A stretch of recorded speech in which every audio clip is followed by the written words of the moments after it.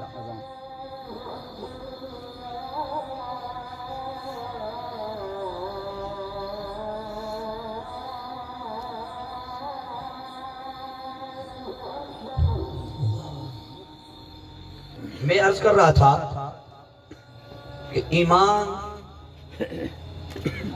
کی جب بات آتی ہے تو ادھر اللہ رب العزت نے حضرت آدم علیہ السلام کو جب بنانے کا ارادہ کیا تو فرشتوں سے کہا وَإِذْ قَالَ رَبُّكَ لِلْمَلَائِكَةِ إِنِّي جَاعِلٌ فِي الْأَرْضِ خَلِيفَةً، میں زمین پہ اپنا نائب بنانے والا ہوں۔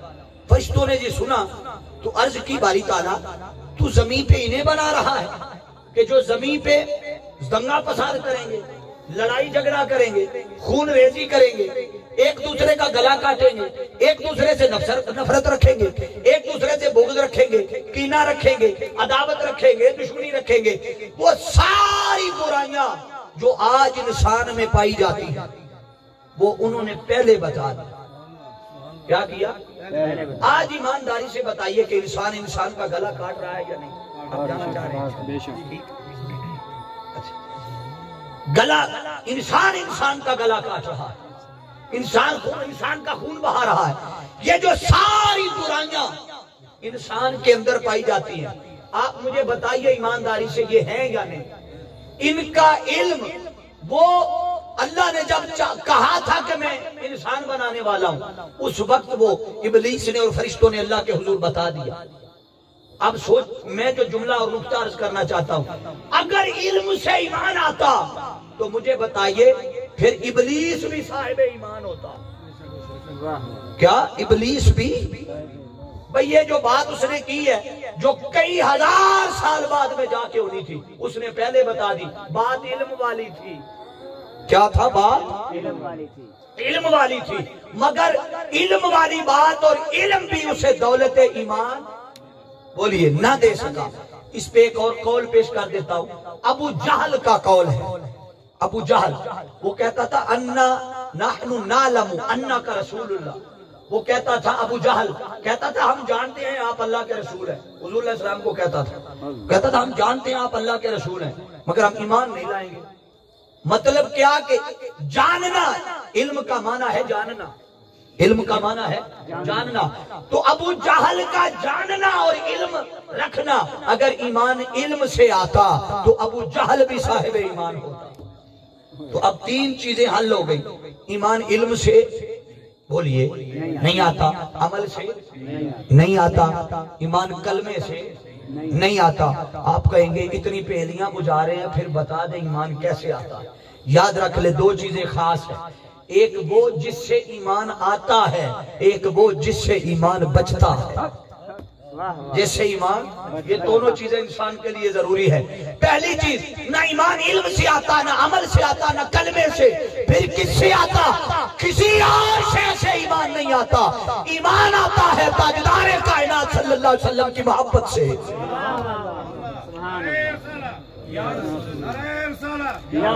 ایمان بولیے کس سے آتا ہے؟ حضور کی، اونچا بولیے، حضور کی محبت سے۔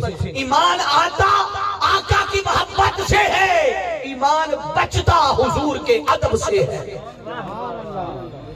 آتا محبت سے ہے، بچتا ادب سے ہے۔ یاد رکھ لے، یہ دونوں چیزیں آپ لوگوں کے لیے ضروری ہے۔ اب سوال حل ہو گیا، ایمان آ گیا آقا کی محبت سے۔ اب اس محبت کا معیار کیسا ہونا چاہیے؟ کہ آقا علیہ السلام کو مانا کیسے جانا چاہیے؟ قرآن کہتا ہے یا ایھا النبی، ماننے میں میرے مصطفیٰ کی پہلی شان کو مانو کہ وہ نبی ہے۔ سبحان اللہ، کیا ہے بولیے؟ اب نبی، یہ نابا ان سے نکلا ہے۔ کس سے نکلا ہے بولیے؟ نابا ان سے نکلا ہے، اور نابا ان کا معنی ہوتا ہے خبر دینے والا۔ کیا کرنے والا؟ خبر۔ اسی سے انبا ہے، انبا جمع ہے، خبریں دینے والا۔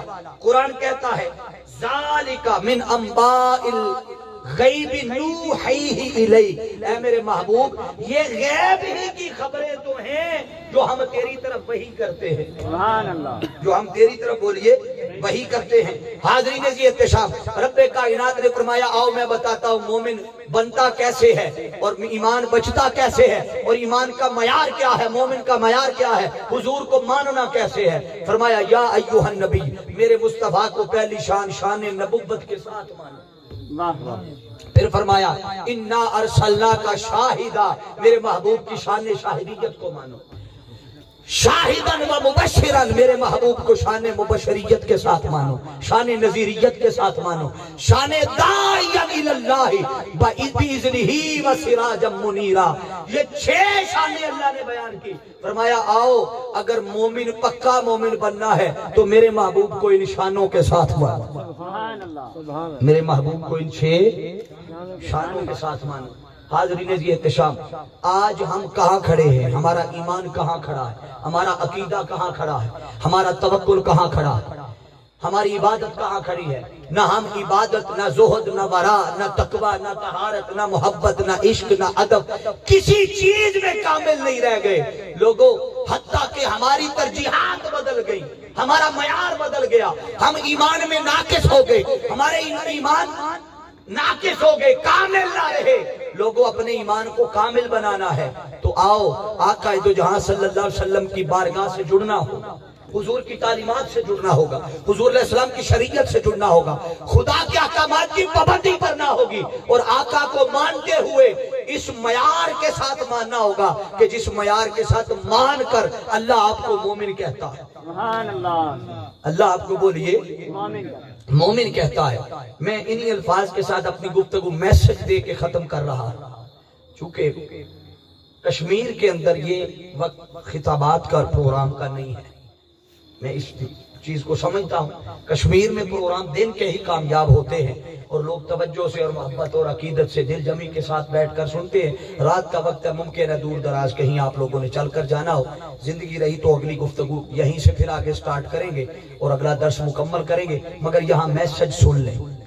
آپ کا تعلق آقا دو جہاں صلی اللہ تعالیٰ علیہ وسلم کی ذات کے ساتھ ایسا ہونا چاہیے کہ حضور کی شان نبوت کو اس معیار کے ساتھ ماننا ہوگا، شان شاہدیت کو ماننا ہوگا، شان نذیریت کو ماننا ہوگا۔ اب ایک ایک جملہ میں ان 6 شانوں پہ، تاکہ تشنگی نہ رہ جائے، یہ شان شاہدیت کیا ہے؟ میں سوال آپ سے کرتا ہوں، یہ جو شان نبوت ہے کیا یہ کم شان ہے؟ بولیے نہیں، بہت بڑی شان ہے کہ اللہ رب العزت نے کہا ہے محبوب ہم نے آپ کو نبی بنا کر بھیجا، اور نبی نابا ان سے نکلا ہے، غیب کی خبر دینے والا۔ اب غیب کی خبر سے مراد کیا ہے؟ کہ جس شے کی ہمیں خبر ہی نہیں ہے مصطفیٰ اس شے کی بھی خبر دے رہے ہیں۔ کیسے؟ خدا کو ہم نے نہیں دیکھا، خبر کس نے دی کہ وہ ہے؟ بولیے ذرا، کس نے خبر دی؟ آپ میں سے کسی نے خدا کو دیکھا؟ کسی نے عقل سے جانا، کسی نے آواز سنی، کسی نے اس کی سماعت کی، کسی نے جلوہ کیا، کسی نے بلا حجاب دیدار کیا، کسی نے کوئی دیدار نہیں کیا، نہ بغیر پردے کے نہ پردوں میں، کسی نے نہیں دیکھا، تو اسے مانا کیسے؟ اس کے ایک ہونے کی خبر مصطفیٰ نے دی۔ سبحان اللہ، بے شک اس کے ایک ہونے کی بولیے خبر۔ اور یاد رکھ لیں، یہاں جب ماننے کی بات آتی ہے تو ہمارا عقیدہ اور ایمان اور اہل سنت اور سلف صالحین اور ائمہ کا جو عقیدہ ہے وہ عقیدہ یہ ہے کہ ترتیب ایمان میں ہم خدا سے بھی پہلے مصطفیٰ کو مانتے ہیں۔ سبحان اللہ، بے شک میں نے ایک جملہ بولا ہے ترتیب ایمان، کیا بولا ہے؟ ترتیب ایمان، کہ ماننے کی ترتیب کے لحاظ سے ہم نے حضور کو پہلے مانا، خدا کو بعد میں مانا۔ شان اور مرتبے اور رتبے میں خدا بڑا ہے، اس میں کوئی دوسری رائے نہیں ہے، مگر ترتیب ایمان میں حضور کو پہلے مانا۔ آپ کا یہ اتنی بڑی بات کہہ دی، میں اس پہ دلیل دے دیتا ہوں۔ آپ نے جب رب کو نہیں دیکھا، سنا نہیں، کسی کی عقل میں نہیں آتا، براہ راست کسی کا ربط اور تعلق نہیں، تو کہاں سے سنا وہ ایک ہے؟ حضور نے بتایا کہ خدا ایک ہے، آقا نے بتایا خدا ایک۔ اب یہاں سے کوئی شخص آ کے خبر دے، اور اللہ آپ سب کو اپنی حفاظت میں رکھے، محفوظ رکھے، وہ آ کے کہے باہر کوئی شخص بائک سے گر گیا، وہ خبر دے، تو کیا خیال ہے آپ اس کی اس خبر کو تب بھی مانیں گے نا جب خبر دینے والا ہی سچا ہو؟ بے شک، بات سمجھے؟ اگر وہ خبر دینے والا جھوٹا ہو تو اس کی اس خبر کو مانیں گے؟ بولیے۔ تو اس کا مطلب ہے وہ جو خبر دے رہا ہے، یہ دو چیزیں ہیں، ایک ہے خبر اور ایک ہے مخبر۔ کیا ہے؟ مخبر کہتے ہیں خبر دینے والے کو۔ آپ اخبارات میں پڑھتے ہوں گے فلاں شخص کی مخبری ہو گئی، اخبار میں عبارت پڑھتے ہیں نا مخبری، تو وہ خبر دینے والے کو مخبر کہتے ہیں۔ ہم نے خبر کو بعد میں مانا، پہلے مخبر کو مانا۔ پہلے بولیے، اگر خبر دینے والا ہی سچا نہ ہو تو خبر کو مانے گا کوئی؟ بولیے، آپ کہیں گے تو جھوٹ مارنا ہے۔ تو لہٰذا یاد رکھ لیں، ترتیب ایمان میں ہم مصطفیٰ کو اس سے بھی پہلے، ہاں کلمے کے لحاظ سے جب ہم پڑھتے ہیں نا لا الہ الا اللہ، تو اللہ پہلے ہے، محمد الرسول اللہ محمد، بولیے محمد بعد میں ہے۔ یہ اس کی دو جہتیں ہیں، ایک ہے اوپر سے نیچے اور ایک ہے نیچے سے، بولیے نیچے سے اوپر۔ تو اب جب اوپر سے نیچے کو مانیں گے تو خدا پہلے ہے، جب نیچے سے اوپر کو مانیں گے تو مصطفیٰ پہلے۔ حضور کی ذات بولیے پہلے۔ اگر ادھر سے رابطہ ہوگا تو مصطفیٰ کے ذریعے پھر ہم، اگر ادھر سے ہوگا ادھر سے بھی مصطفیٰ کے ذریعے پھر خدا، درمیان میں حضور ہے، درمیان میں بولیے۔ تو ترتیب ایمان میں حضور پہلے ہیں، کیا ہے بولیے؟ آقا علیہ السلام کی ذات پہلے ہے۔ فقط یہ میسج منہاج القرآن والے دے رہے ہیں، اور منہاج القرآن کا یہی میسج ہے، یہی مقصد یہ درس عرفان القرآن کا ہے کہ اپنا تعلق آقا دو جہاں کی ذات اقدس سے مضبوط کر لو، اپنے ایمان کو ایسا پختہ کرو آقا علیہ السلام کی ذات اقدس کے ساتھ کہ آپ پہ جتنے مرضی کوئی عقیدے کے حملے کرتا پھرے، اس سے بس اتنا کہہ دو بھئی جس خدا کی طرف تو بلاتا ہے بتا تو صحیح اس خدا کو دیکھا ہے۔ اگر وہ کہے کہ نہیں دیکھا تو کہو کس کے کہنے پہ مانا ہے؟ یقیناً کہے گا حضور کے کہنے پہ مانا ہے۔ تو کہیں جب اسے بھی مانا ہے مصطفیٰ کے کہنے پہ، تو جس کے کہنے پہ مانا ہے اسے درمیان سے نکال کے براہ راست کیوں جڑ گئے؟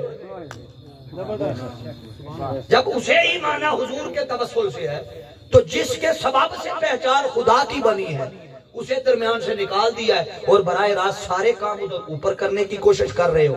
یاد رکھ لیں، جب تک اللہ رب العزت نے اپنی توحید کا جب پیغام دیا تو اس وقت بھی واسطہ مصطفیٰ سے دیا۔ قل هو اللہ احد، اے میرے محبوب تو کہہ دے وہ اللہ ایک ہے۔ کیا تو کہہ دے وہ اللہ ایک ہے؟ کیا معاذ اللہ استغفر اللہ، رب کے پاس اتنی بھی طاقت نہیں تھی کہ براہ راست ہمیں کہتا کہ میں ایک ہوں؟ بولیے، تھا یا نہیں؟ طاقت تھی یا نہیں؟ بھائی ہم اسی کی عبادت کرنے والے ہیں، اس کے حضور جھکنے والے ہیں، اس کے سوا کسی کی عبادت اور بندگی کرنے والے نہیں، مگر اس نے براہ راست ہمیں نہیں کہا، براہ راست ہمیں اپنے ایک ہونے کی خبر بولیے نہیں دی۔ کیوں نہیں دی؟ باری تعالیٰ تو خود کہہ دیتا میں ایک ہوں، وہ فرماتا ہے ہاں کہنے کو کہہ دیتا، یہ سن بھی لیتے سمجھ بھی لیتے، مگر میری شان نہیں ہے کہ میں ہر کس و ناقص سے کلام کرتا پھروں، میں ہر کس و ناقص سے ڈائریکٹ کلام بولیے۔ یاد رکھ لے، جب اللہ کسی انسان سے کلام کرتا ہے تو وہ شخص نبی بن جاتا ہے۔ کیا ہو جاتا ہے؟ بولیے، وہ شخص کیا ہو جاتا ہے؟ اللہ کسی انسان سے بات کرے، کلام کرے تو وہ نبی ہو جاتا ہے۔ یہ نبی کی شان ہے کہ اللہ کسی عام انسان سے بات نہیں کرتا، وہ ڈائریکٹ اپنے نبی سے بات کرتا ہے، پھر اللہ کا نبی آگے اپنی مخلوق کو اور اپنی قوم کو اور اپنے امتیوں کو بتاتا ہے۔ تو لہٰذا یاد رکھ لیں، آقا دو جہاں صلی اللہ علیہ وسلم کی ذات اقدس کے ساتھ اپنا تعلق ایسا محبت بنا رکھے، ادب والا رکھے، تعظیم والا رکھے، ایسا تعلق بنائیں کہ جب مرنے کے بعد قبر میں اتریں، قبر میں، اور تعلق مضبوط بنتا ہے درود و سلام سے۔ شب و روز آقا علیہ السلام کو یاد کیا جائے، ان کا ذکر کیا جائے، ان پہ درود و سلام پڑھا جائے، اس سے تعلق مضبوط ہوتا ہے۔ درود و سلام، آپ ایک شخص کو رستے میں بیٹھا ہوا ہو، آپ روز گزرے پاس سے، آپ گردن جھکا کے گزر جائیں، آپ نہ اسے دیکھیں نہ آپ کو وہ دیکھے، نہ آپ اس سے سلام کریں نہ وہ آپ سے سلام کرے، آپ کی ساری زندگی گزر جائے گی، آپ کا تعلق نہیں بنے گا۔ بولیے کیا بنے گا؟ بولیے بنے گا؟ نہیں بنے گا۔ اور ایک شخص آپ ہر روز صبح آتے جاتے ڈیوٹی پہ اس سے سلام لیں تو تعلق بنے گا یا نہیں؟ وہ آپ کو پہچانے گا، آپ اسے پہچانیں گے۔ اب اس مثال کو ذہن میں رکھیں، جب آپ کے شب و روز ذات مصطفیٰ پہ درود و سلام میں گزریں گے تو وہ محبوب بھی تو پہچان جائیں گے نا قبر میں کہ یہ تو وہی ہے جو شب و روز مجھ پہ درود و سلام پڑھتا تھا۔ جب منکر نکیر قبر میں آ کے کہیں گے من ربک، بتا تیرا رب کون ہے، ما دینک، تیرا دین کیا ہے، اور ما کنت تقول فی حق ھذا الرجل محمد، بتا اس ہستی محمد کو جانتا ہے، کیا کہا کرتا تھا دنیا میں، کیا کہا کرتا تھا؟ تو میرا یقین اور وجدان کہتا ہے وہ درود و سلام اور ایمان کی کیفیت اور حضور کو ماننا، حضور سے تعلق، حضور سے نسبت، اس سے پہلے کہ فرشتوں کو بندہ جواب دے خود محمد مصطفیٰ کہیں گے فرشتوں اس سے کیا پوچھتے ہو، میں کون ہوں، مجھ سے پوچھو یہ کون ہے۔ نعرہ تکبیر، نعرہ رسالت، نعرہ حیدری، مجھ سے پوچھو۔ بولیے، کیونکہ وہ تعلق ایسا بن جاتا ہے، پہچان بن جاتی ہے، پھر حضور وہاں اس سے پہلے کہ بندہ آقا کو پہچانے، حضور پہچانتے، آقا پہچان لیں گے کہ یہ تو وہی ہے جس کے شب و روز میری راہ میں گزرے۔ تو حاضرین عزیز احتشام، یہ حلقہ درود، حلقات درود اور دروس عرفان القرآن، قرآن کی تعلیمات اور دیگر منہاج القرآن کے ہمارے جتنے جملہ کارکنان عہدیداران ہیں، وہ آپ اس کے پورے علاقے میں مختلف جگہوں پر ہر ماہ دروس عرفان القرآن کا انعقاد کرتے ہیں، حلقات درود کرتے ہیں۔ اس کا کیا فائدہ ہے؟ اس سے انہیں کوئی مرکز تنخواہ نہیں دیتا، باخدا قرآن سامنے پڑھائے، یہ اپنی جیب سے خرچ کرتے ہیں، اور اپنی جیب سے خرچ کر کے تاکہ ہمارے علاقے کے جو نوجوان ہیں ان نوجوانوں کے سینوں میں عشق و ادب مصطفیٰ کی شمع روشن ہو، حضور کی ذات کے ساتھ تعلق مضبوط ہو۔ ان کو کوئی لالچ نہیں ہے، حتیٰ کہ ہمارے جو وہاں سے اسکالرز آتے ہیں ان کو یہ اپنی جیب سے اخراجات دیتے ہیں، تو انہیں تو کوئی لالچ نہیں، ان کا ایک ہی لالچ ہے کہ حضور کی امت کا تعلق ذات مصطفیٰ سے جڑ جائے، مضبوط ہو جائے، اس کے سوا کوئی اور لالچ نہیں۔ حاضرین عزیز احتشام، آپ لوگوں کے لیے بھی یہ درس ہے اور نصیحت ہے اور یہ پیغام ہے کہ لوگوں آج وقت ہے اپنا تعلق ذات مصطفیٰ سے مضبوط کر لو۔ کیوں کہ آج لے ان کی پناہ، آج مدد مانگ ان سے، کل نہ مانیں گے قیامت میں اگر مان گیا۔ آج وقت ہے اپنی سمت درست کر لو، اپنے عقائد درست کر لو، اپنا تعلق آقا کی ذات سے مضبوط کر لو۔ میں بار دیگر محترم محمد شفیق صاحب جنہوں نے اپنے والدین کے صالح ثواب کے لیے اللہ رب العزت ان کے درجات بلند کرے، اور ان کے برادر اکبر حافظ و قاری عبد الرشید صاحب جو UK میں رہتے ہیں، ان کے والدین کے لیے بھی اور ان کے اعزاء و اقارب کے صالح ثواب کے لیے بھی یہ مجلس ہے۔ اللہ رب العزت اس مجلس کے صدقے، اس خوبصورت پروگرام کے صدقے محترم شفیق صاحب کے والدین اور دیگر اعزاء و اقارب کے جو جتنے رشتہ دار دنیا سے گئے سب کی بخشش و مغفرت فرمائے، اور محترم ضیاء بھائی ان کے والد محترم کے بھی اللہ رب العزت درجات بلند کرے، اور دیگر جتنے جملہ آپ احباب یہاں تشریف فرما ہے، آپ کے جتنے اعزاء و اقارب اس دنیا سے چلے گئے، پردہ کر گئے، چھوٹے بڑے حالت ایمان میں، اللہ رب العزت سب کی ارواح کو اس کا ثواب پیش کرتے ہیں، اللہ سب کی بخشش و مغفرت فرمائے۔